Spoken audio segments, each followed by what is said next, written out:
দুপুরের সংবাদে আপনাকে স্বাগতম। প্রথমে জানিয়ে দিচ্ছি সংবাদ শিরোনাম। সিরাজগঞ্জ জেনারেল হাসপাতালে অর্থ দিলেই মেলে গ্রিভিয়াস বা গুরুতর জখমের ডাক্তারি সনদ। অভিযোগ, হাসপাতালের জরুরি বিভাগের কয়েকজন অসাধু চিকিৎসক ও কর্মচারী দালাল চক্রের মাধ্যমে দীর্ঘদিন ধরেই এই সনদ বাণিজ্য করছেন। এতে মিথ্যা মামলার ফাঁদে পড়ে সীমাহীন হয়রানির শিকার হচ্ছেন নিরীহ মানুষ। এক দশকেরও কম সময় আগে শহরটি আন্তর্জাতিক স্বীকৃতি পেয়েছিল নির্মল বায়ুর জন্য। পরিচ্ছন্ন আর সবুজ নগরী হিসেবেও ছিল সুখ্যাতি। সে রাজশাহী সাম্প্রতিক সময়ে বায়ু দূষণে ঢাকাকেও ছাড়িয়ে গেছে। সুইজারল্যান্ড ভিত্তিক পরিবেশ পর্যবেক্ষণ সংস্থার তথ্য অনুযায়ী দেশের বিভাগীয় শহরগুলোর মধ্যে সবচেয়ে খারাপ বায়ুমান রেকর্ড হয়েছে রাজশাহীতে। নবগঙ্গা নদীতে হঠাৎ তীব্র ভাঙন শুরু হয়েছে। এতে বিলীন হচ্ছে কালিয়া উপজেলার একের পর এক গ্রাম। ঝুঁকিতে রয়েছে মসজিদ, কৃষিজমি ও গ্রামীণ সড়ক।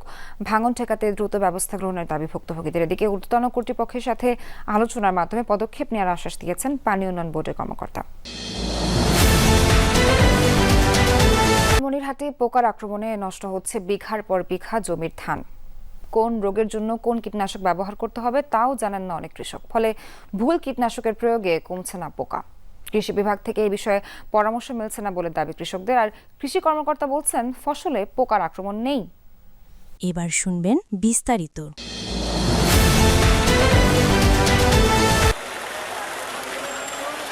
জমি নিয়ে বিরোধের জেরে ছোট ভাইয়ের স্ত্রীকে হত্যার উদ্দেশ্যে মাথায় গুরুতর জখমের মামলায় নিয়মিত আদালতে হাজিরা দিচ্ছেন বেলকুচির হাফিজুল ইসলাম। তার স্ত্রী সন্তানও মামলার আসামি। পরিবারটির অভিযোগ, বাগবিতণ্ডার এক পর্যায়ে সামান্য হাতাহাতি হয়, অথচ মামলা দেয়া হয়েছে গুরুতর অভিযোগে। ছোট ভাই হামিদুলের বিরুদ্ধে সিরাজগঞ্জ জেনারেল হাসপাতাল থেকে অর্থের বিনিময়ে গ্রিভিয়াস বা গুরুতর জখম সনদ নেয়ারও অভিযোগ করেন হাফিজুর। হাসপাতালের রেজিস্ট্রার খাতায় দেখা যায় গত 23 জুলাই ভর্তি হন হামিদুলের স্ত্রী নাজমা খাতুন। ফিজিক্যাল অ্যাসাল্ট লেখা থাকলেও কোথাও উল্লেখ নেই হেড ইনজুরির। যদি মারামারি রোগী হয়, ফিজিক্যাল অ্যাসাল্ট থাকে, তাহলে ফিজিক্যাল অ্যাসাল্ট লিগে। আর মারামারি করার পরে মাথায় আঘাত নিয়ে আসে, তাহলে সেটা head injury with physical assault. ডাক্তার শিমুল, ফয়সাল, মিতুল এরা যায় এমসিটা দিছে, এমসিটাও অনেক গরমিল আছে। এ বিষয়ে ক্যামেরার সামনে কথা বলতে রাজি হননি মামলার বাদী হামিদুল ও তার স্ত্রী নাজমা। পুলিশ ও আইনজীবীরা বলছেন আদালতে বিচারের মাধ্যমেই এই ঘটনার সত্য মিথ্যা বেরিয়ে আসবে। তবে তারা জানান, সিরাজগঞ্জ জেনারেল হাসপাতালে গ্রিভিয়াস বা গুরুতর জখম সনদ বাণিজ্যের কারণে বাড়ছে মিথ্যা মামলার সংখ্যা। মামলায় 326 ধারা কার্যকর করতে বাদীপক্ষ অর্থের বিনিময়ে ভুয়া সনদ সংগ্রহ করে। এ নিয়ে সম্প্রতি আদালত ইনজুরি সার্টিফিকেট আইনে নির্ধারিত ফরমে প্রদান করার আদেশ দেন। একটি মামলায় জেনারেল হাসপাতালের 3 চিকিৎসককে লিখিত ব্যাখ্যা দেওয়ারও নির্দেশ দেওয়া হয়। তারা নিজেরা নিজেদের মতো করে সার্টিফিকেট প্রদান করেন, যে ক্ষেত্রে দেখা যায় যে প্রকৃতপক্ষে ভিকটিমের যে সমস্ত আঘাতের কথা বলা হয় সেই আঘাতগুলা তার শরীরে নাও থাকতে পারে অনেক সময়, অথবা থাকলেও সেখানে দেখা যায় যে টেস্ট পাস করে অন্যভাবে সেই আঘাতগুলোকে দেখা হয়। ডাক্তার যদি ঠিক মতো রিপোর্ট না দেয় তাহলে তো এটা ত্রুটি থেকে যায়, যার জন্য একজন ব্যক্তি, একজন ভিকটিম সে সুষ্ঠু বিচারটা পাচ্ছেন না। আপনার 4000 টাকা দেন, আমি 20 মিনিটের মধ্যে সার্টিফিকেট দেবো। ডাক্তার ফয়সাল উনি রুমে ছিল, ওনার সামনে বলছে উনি কিছুই বলেন নাই, হ্যাঁ বলেন নাই, না বলেন নাই, কিন্তু যে টাকা চাইছে ওখানে ওনাদের স্টাফ। তবে সনদ বাণিজ্যের অভিযোগ অস্বীকার করেছেন অভিযুক্ত চিকিৎসকরা। দায় চাপালেন দালালদের উপর। জানতে পারলাম যে সার্টিফিকেটের কথা বলে আমাদের ওয়ার্ড বয় যে আছে ফারুক, সে হচ্ছে ওনার কাছে টাকা চাইছে। সেটা আমার সামনেও বলে নাই, কিংবা আমার কাছ থেকে শুনেও যে যায় বলা, এরকম কিছুই হয়নি আর কি। সার্টিফিকেট যেহেতু ডাক্তাররা দেয়, বলে যে স্যারকে দিতে হবে, স্যাররা 3 জন আছে তাদেরকে দিতে হবে, এরকম বুস্টুস দিয়া রোগীদেরকে নাজেহাল করে। বর্তমানে আদালতের আদেশ অনুযায়ী নতুন ফরমে ইনজুরি সার্টিফিকেট দেয়া হচ্ছে বলে জানিয়েছেন আরএমও। হাসপাতালের তত্ত্বাবধায়ক জানিয়েছেন এরই মধ্যে অভিযুক্ত 3 মেডিকেল অফিসার শামীম, ফয়সাল ও মিতুলের বদলির আদেশ হয়েছে। কোর্ট থেকে একটা চিঠি আসে সার্টিফিকেটের ফরম্যাট নিয়ে। যেদিন চিঠি আসে তার 2 দিনের মধ্যেই আমরা নতুন ফরম্যাটে আমরা সার্টিফিকেট দেওয়া শুরু করি। সার্টিফিকেট বাণিজ্য এটা কিছুটা অভিযোগ ছিল, পরে দুদক থেকেও একটা অভিযোগ হয়েছে। তার প্রেক্ষিতে আমাদের 3 জন ইমার্জেন্সি মেডিকেল অফিসারের ট্রান্সফার অর্ডার এসছে।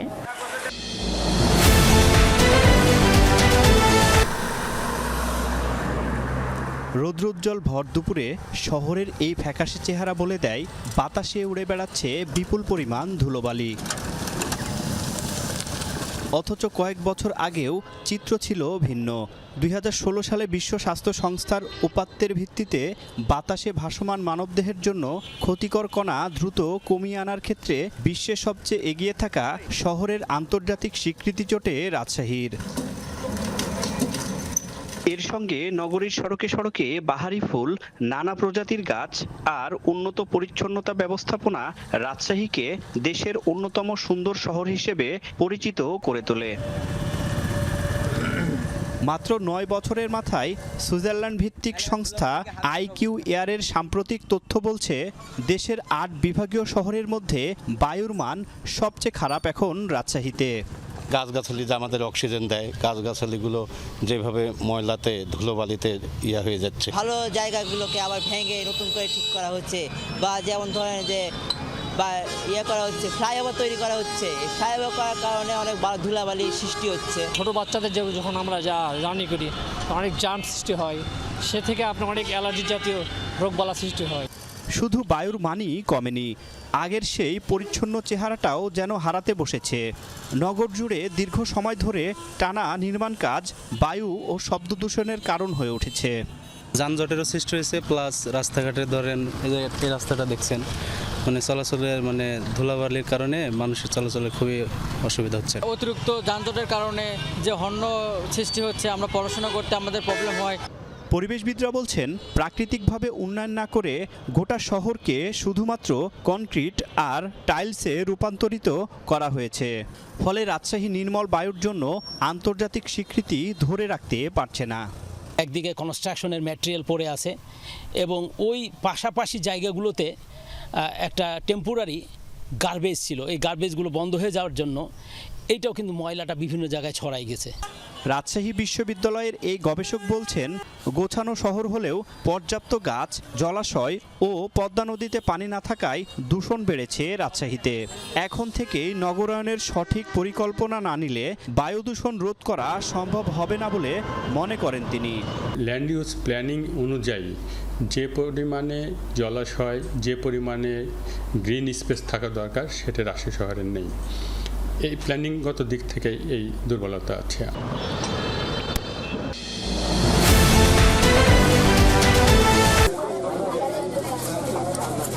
নড়াইলের নদী তীরের এলাকা কালিয়া উপজেলা। তীব্র ভাঙনে নবগঙ্গায় বিলীন হচ্ছে কৃষি জমি, বসতভিটা সহ বিভিন্ন স্থাপনা।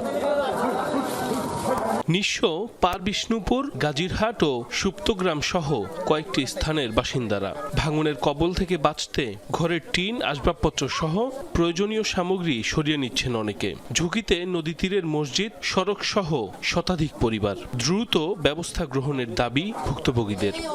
আমার একটা না কিন্তু 5-6টা দোকান একসাথেই মসজিদ দেখতে চলে গেছে। একটা ঈদগাহ, একটা গোরস্থান, মসজিদ প্লাস মাদ্রাসা দিয়ে 4-5টা প্রতিষ্ঠান দিয়ে হুমকির মুখে এখন। এক রাত্রি ভাঙনে নদী ঘরের ভাঙনে ঘর বাড়ি সব বিচ্ছিন্ন হয়ে গেছে। ভাঙন কবলিত এলাকার সার্বক্ষণিক খোঁজ রাখছে পানি উন্নয়ন বোর্ড। পাশাপাশি ঊর্ধ্বতন কর্তৃপক্ষের সাথে আলোচনার মাধ্যমে যথোপযুক্ত পদক্ষেপ নেওয়ার আশ্বাসও দিয়েছেন পাউবো কর্মকর্তা। ভাঙনের সংবাদ পাওয়া মাত্র অফিস থেকে আমরা প্রতিনিধি পাঠিয়েছি এবং আমরা নিজেরাও সবসময় সার্বক্ষণিক খোঁজখবর নিচ্ছি এবং ঊর্ধ্বতন কর্তৃপক্ষের সঙ্গে আমাদের কথা হয়েছে ভাঙন প্রতিরোধে যত দ্রুত আমরা ব্যবস্থা গ্রহণ করতে আমরা দ্রুত ব্যবস্থা গ্রহণের চেষ্টা করে যাচ্ছি। ভাঙন ঠেকাতে দ্রুত ব্যবস্থা গ্রহণের দাবি ভুক্তভোগীদের।